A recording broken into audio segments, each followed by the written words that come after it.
सोचिए, एक देवता का अहंकार कितना बड़ा विनाश ला सकता है। आज हम एक ऐसी ही कहानी में उतरने वाले हैं, कैलाश पर्वत पर आए एक बहुत बड़े संकट की कहानी। ये कहानी हमें दिखाएगी कि घमंड या कहें अहंकार कैसे सब कुछ तबाह कर सकता है।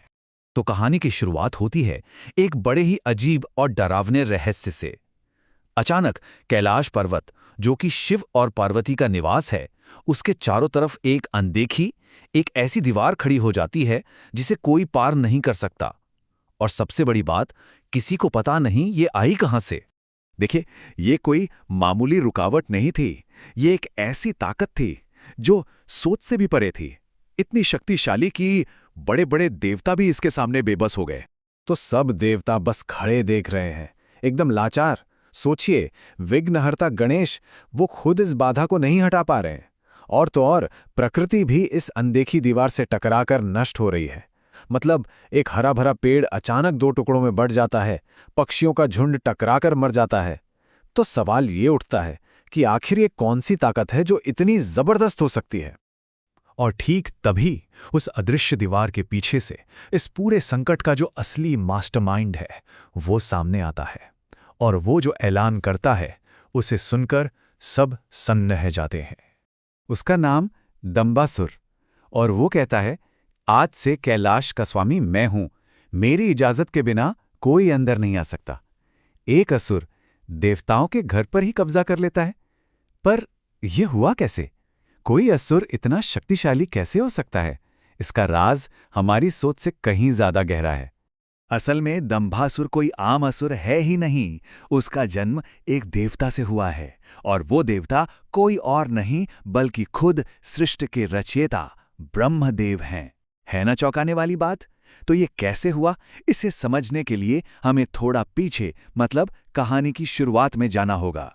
तो ये जो आज कैलाश पर संकट आया है, इसकी जड़ें बहुत पुरानी हैं। ये कहानी शुरू होती है ब्रह्मदेव के अहंकार से। एक समय था जब ब्रह्मांड के निर्माता ब्रह्मदेव अपनी ही ताकत के घमंड में, अपने ही अहंकार में डूब गए थे। उन्होंने ऐलान कर दिया, मैं ही सबसे बड़ा देवता हूं। मैं त्रिमूर्ति का हिस्सा नहीं, मैं उनसे भी ऊपर हूं। मैं ही सृष्टि करता हूं, सब कुछ मुझसे ही शुरू होता है। मतलब उन्होंने खुद को विष्णु और शिव से भी बड़ा बता दिया।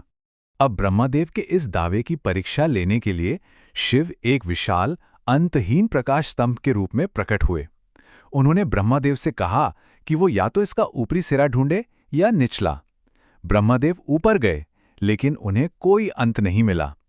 जब वो नाकाम रहे तो उन्होंने आकर झूठ बोल दिया कि उन्होंने सिला ढूंढ लिया है।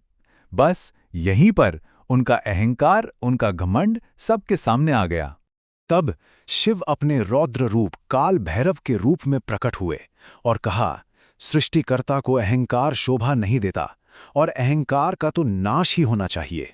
और सजा के तौर पर काल भैरव ने ब्रह्मदेव का वो 5वां सिर काट दिया, जिस सिर से उन्होंने वो घमंड भरा झूठ बोला था। और बस यही वो घटना थी। ब्रह्मदेव को मिली वो सजा। आज कैलाश पर जो संकट है, उसकी असली वजह वही है। दंभ का मतलब ही होता है अहंकार, घमंड। वो घमंड जो इंसान के विनाश का कारण बनता है। तो ब्रह्मदेव के उस 5वें सिर की राख से उनकी उसी दंभ ने एक शरीर ले लिया, एक असुर का शरीर, और उसी से जन्म हुआ दंभासुर का। तो दंभासुर असल में ब्रह्मदेव के अहंकार का ही जीता जागता रूप है। उसे विरासत में वही घमंड मिला, और उसके 2 बेटे भी हुए, एक बहुत ताकतवर और दूसरा मायाजाल में माहिर। और अब यही अहंकार इतने सालों बाद एक भयानक विनाश बनकर कैलाश पर लौट आया है। चलिए अब वापस आज के समय में कैलाश पर लौटते हैं। यहां तो हालत और भी बिगड़ चुकी है। सारे देवताओं ने मिलकर अपनी पूरी ऊर्जा उस दीवार को तोड़ने में लगा दी, लेकिन हुआ इसका ठीक उल्टा। नतीजा बहुत ही भयंकर निकला। अब कैलाश पर एक नहीं बल्कि 2 बड़े खतरे मंडरा रहे हैं। पहला खतरा तो दंभासुर और उसके बेटों का कब्जा है ही, लेकिन अब एक दूसरा और भी बड़ा खतरा पैदा हो गया है। देवताओं की जो ऊर्जा दीवार से टकराकर वापस लौटी, वो अब उसी दीवार के अंदर फंस गई है और अंदर ही अंदर तबाही मचा रही है। मतलब अब उनकी अपनी ही शक्ति कैलाश को अंदर से खत्म कर सकती है। संकट अब डबल हो चुका है।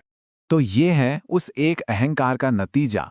सालों पहले की गई एक गलती और आज उसके कारण दो दो विनाशकारी खतरे सामने खड़े हैं। ये कहानी एक बहुत बड़ी बात सिखाती है।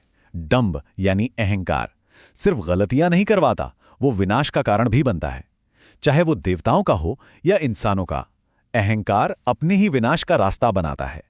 ये कहानी हमें ये सोचने पर मजबूर करती है कि कहीं हमारे जीवन में भी तो अहंकार हमारे ही विनाश का बीज नहीं बो रहा।